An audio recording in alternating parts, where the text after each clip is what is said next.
Olá, turma! Tudo bem com vocês? Vamos hoje começar uma disciplina que foge um pouquinho, dos termos técnicos da área da saúde, mas de extrema importância para qualquer tipo de formação acadêmica, independente da área, Então, é a parte de metodologia científica. Vocês, durante o curso, irão entregar alguns trabalhos que serão solicitados pelos professores. Pode ser desde uma pesquisa, um resumo, um relatório. Aqui a gente não tem o hábito de pedir um TCC, uma tese de conclusão de curso, ou tese de conclusão de curso ou trabalho de conclusão de curso, mas em algumas instituições ou até mesmo nas faculdades, na graduação, sempre para que você tenha a sua formação, você tem que apresentar esse TCC, o trabalho de conclusão de curso. Então, para que isso seja feito de uma forma correta, todo o trabalho, não importa qual seja a formação acadêmica, desde a parte do ensino médio, fundamental, curso técnico, graduação, pós-graduação, nós temos que seguir a metodologia científica através dos padrões da ABNT. Então, nós temos que conhecer algumas normas dessa ABNT, tá? Eu já começo falando para vocês o que significa ABNT. Então, é Associação Brasileira de Normas Técnicas, tá? Então, é uma instituição, na verdade é uma associação, que foi fundada lá no Rio de Janeiro em 1940. E de lá para cá, tende-se a seguir todas as normas que a ABNT, que é essa associação, nos dita. Essas normas, essas regras, elas são vistoriadas e atualizadas constantemente, conforme a necessidade, conforme nítida a importância da mudança, a necessidade de alguma regra que já foi imposta, se houver necessidade para que mude, essa Associação Brasileira de Normas Técnicas, a ABNT, acaba modificando e passando para que os acadêmicos a sigam, tudo bem? Qual que é o objetivo? Quando foi criada essa ABNT, isso é Brasil, Então, não importa se você faz um trabalho aqui em São Paulo, se você faz no Rio de Janeiro, se você faz em Minas, se você faz no Espírito Santo, não importa, Isso daí são regras que são seguidas aqui dentro do Brasil. Então, não importa a instituição, o local que está sendo feito esse trabalho, as regras são as mesmas. Isso foi feito no intuito de padronizar, para que qualquer pessoa que pegue um trabalho, não importa qual que é a sua graduação, pode ser do ensino médio, pode ser do ensino fundamental, pode ser de um curso técnico, de uma graduação ou de uma pós-graduação, as regras são as mesmas.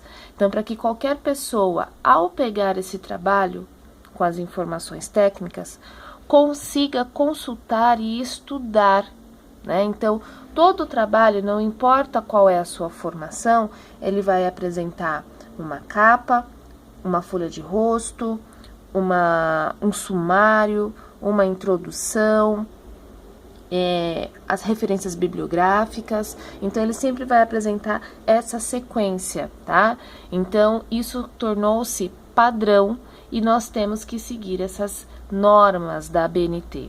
Lembrando que a ABNT não faz só essas normas técnicas em relação a trabalhos escritos, ela faz em relação a tudo que está envolvido, trabalhos de informações técnicas, tudo que é feito para estudar, para exemplificar, para ilustrar. Então, é uma série de normas técnicas que a ABNT tem. Aqui, o que nos interessa são as normas técnicas dos trabalhos acadêmicos, mas existem vários, tá? Quem quiser entrar no site da ABNT, tem regra e norma técnica para tudo. desde formatação de banner, de letreiro, de outdoor, tem de tudo. Tudo que contém uma informação técnica que serve para ensinar, ilustrar, exemplificar, a ABNT que rege essas normas, tudo bem? Então, olha só, nós falamos que todo trabalho acadêmico, ele é dividido em 3 partes. A primeira parte eu chamo de pré-textual, a segunda parte textual e a terceira parte pós-textual. O que significa isso? A primeira parte, que é a pré-textual, ela é a apresentação do trabalho, é a carinha do trabalho, tá? Então, onde geralmente eu tenho a capa, a folha de rosto, se eu quiser fazer uma dedicação, né, fazer uma dedicatória, esse trabalho eu dedico à minha família, esse trabalho eu dedico aos meus professores, então eu posso fazer uma citação ali, tá bom? E o sumário, que seria o quê? O índice, né? Eu tenho que colocar um trabalho que tem um índice. De repente não me interessa naquele trabalho ler o trabalho todo, me interessa só a parte do objetivo. Então, para que eu vou ler o trabalho todo? Eu vou lá no meu índice, eu vou lá no meu sumário e eu localizo a página do meu interesse, tá? Então, essa é a carinha, é a parte pré-textual. A segunda parte do trabalho é a parte textual, aí sim, é o trabalho em si. Toda a parte da introdução, do desenvolvimento, objetivo, materiais utilizados e uma conclusão. É o trabalho mesmo sendo feito. E eu tenho, então, também a última parte, que é a pós-textual, ou seja, o trabalho acabou e eu tenho que fornecer da onde que eu tirei essas informações. Então, são as fontes bibliográficas ou as referências bibliográficas. Eu tenho que falar. Não foi tirado tudo da minha cabeça, né? Um trabalho, um TCC, um relatório. Por mais que eu tenha utilizado o meu conhecimento, esse conhecimento teve uma origem, tem uma fonte. Em algum momento eu me baseei em informações de outros autores, então eu tenho que relatar isso até também para que seja um guia para futuros estudantes, tá? Então vamos ver um pouquinho de cada um dessa. Então olha só, essa é uma estrutura, né, de um trabalho acadêmico. Então olha só, a capa, a gente já fala sobre isso, folha de rosto, o sumário, que é o índice, tá? Então, isso daqui são os elementos pré-textuais ou pré-textual. Então, ele vem antes do trabalho propriamente dito. O trabalho propriamente dito é o que nós chamamos, então, de fase textual. É onde eu tenho da introdução em diante. Introdução, desenvolvimento e uma conclusão, tá? Quando eu termino essa parte textual, que é o trabalho em si, todo o corpo do trabalho, eu entro então com os elementos ou a fase pós-textual, onde eu faço a minha referência bibliográfica e, se houver a necessidade, eu coloco meus anexos. O que seria o anexo?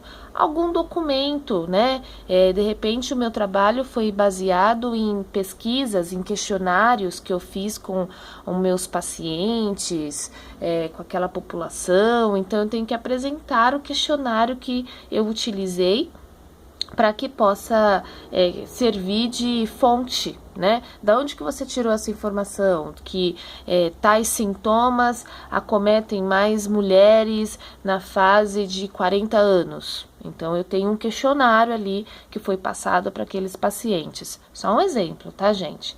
Então, eu tenho aqui na parte da referência, eu posso ter os anexos também, nem sempre é necessário, é opcional, certo? Vamos ver um pouquinho. Ah, detalhe.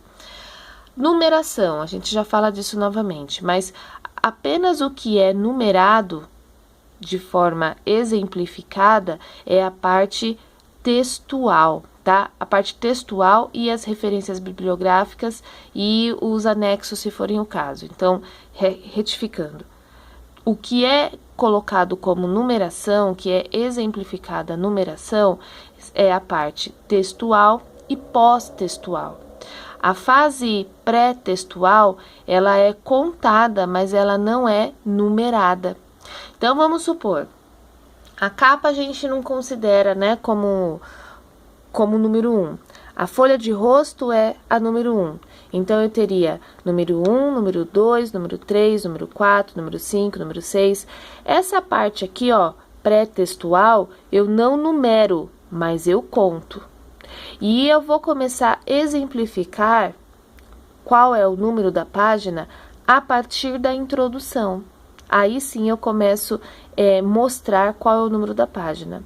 Vocês devem perceber isso em livros, né? Se vocês tiverem livros aí de vocês, dá uma olhadinha. Nunca começa pela página 1, né? A página 1, ela nunca vai ser mostrada aqui na frente. O texto mesmo que vocês começam a ler vai ser página 4, 5, 6. Por quê? Porque a parte pré-textual, ela é contada, mas ela não mostra qual é o número da página. O número da página só é colocado a partir do texto em diante. Do texto para trás, aí a gente começa a numerar essa página. Mas a gente vai falar de numeração lá na frente, tá bom? Então, olha só. Estrutura pré-textual. Então, vamos ver quem são esses componentes dessa parte. Então, eu tenho de forma obrigatória, tá? Esses 4 itens são obrigatórios dentro de uma fase pré-textual. A capa, a folha de rosto, o resumo e o sumário. Isso são partes obrigatórias, tá? Fazer uma dedicatória, agradecer alguém, epígrafe seria citação de um autor famoso, tá? O abstract seria o resumo em uma outra língua, tá? Isso pode ser opcional. Fazer uma lista de ilustrações, tabelas, gráficos, abreviaturas, tudo que for utilizado de forma abreviada no trabalho, lá no texto, isso também é opcional, tá bom? Então, todos esses itens aqui, eu não obrigatoriamente eu posso ter, fica ao critério do autor. Agora, a capa, a folha de rosto, o resumo na língua citada, né? No caso, nosso português, e o sumário, esses 4 itens, sim, são de forma obrigatória nessa parte pré-textual, para todo trabalho acadêmico. Não importa qual tipo de trabalho, pode ser um resumo, pode ser um TCC, pode ser um relatório, tá bom? Lembrando, então, que essas páginas são contadas, mas elas não são numeradas.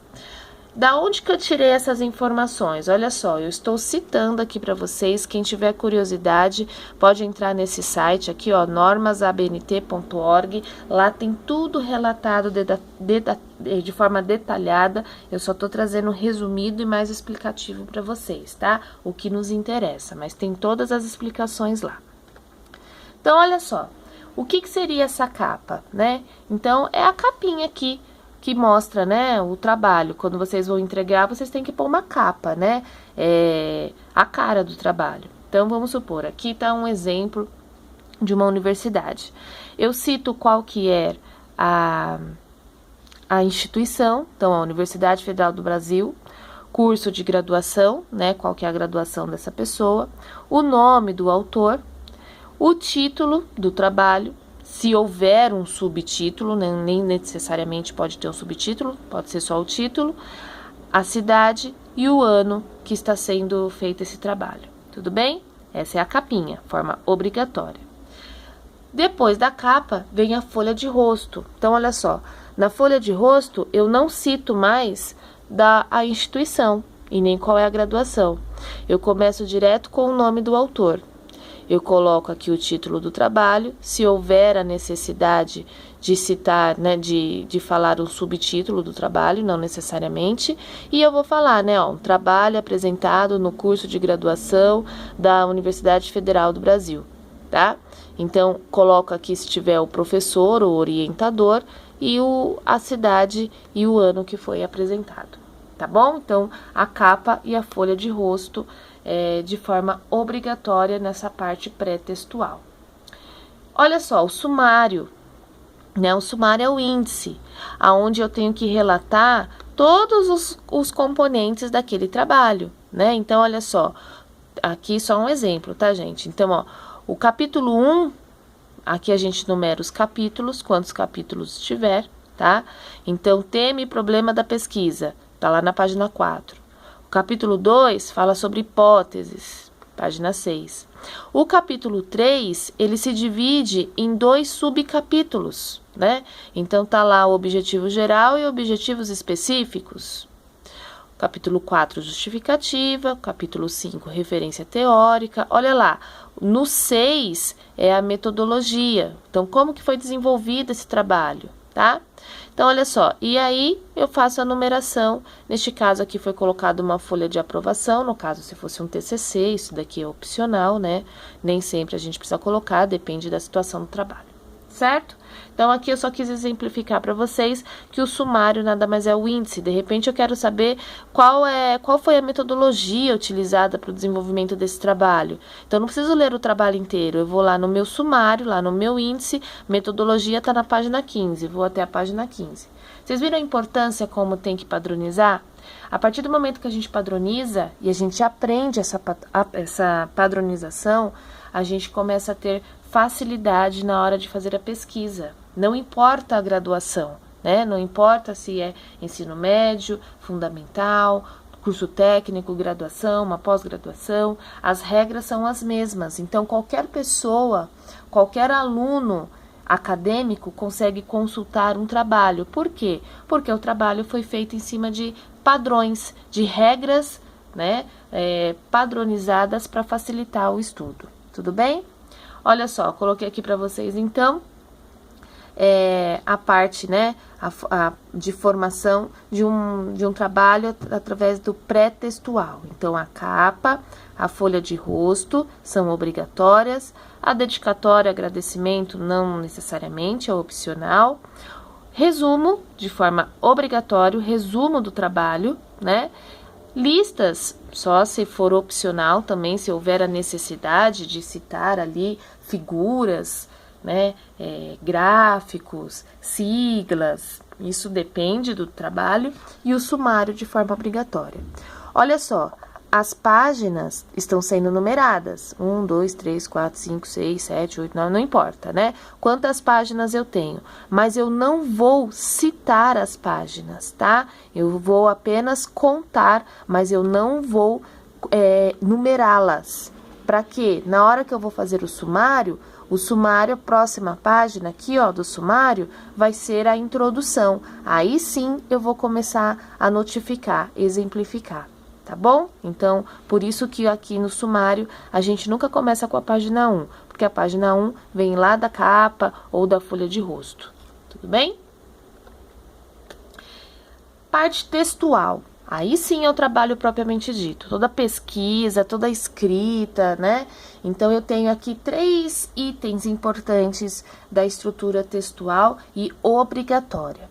A introdução, né? Então, eu vou falar sobre uma breve introdução do que vai ser falado no meu trabalho, né? Se é uma patologia que eu estou estudando, então se eu for falar, por exemplo, estamos passando do Covid, né? Então, vou fazer uma leve introdução. Então, eu vou falar que o Covid, ela é uma doença viral, né? Ocasionada pelo coronavírus, onde os principais sintomas acometem as vias aéreas superiores. E vou falar dos sintomas, qual que é o meio de transmissão, aonde que tudo começou, que ainda não há,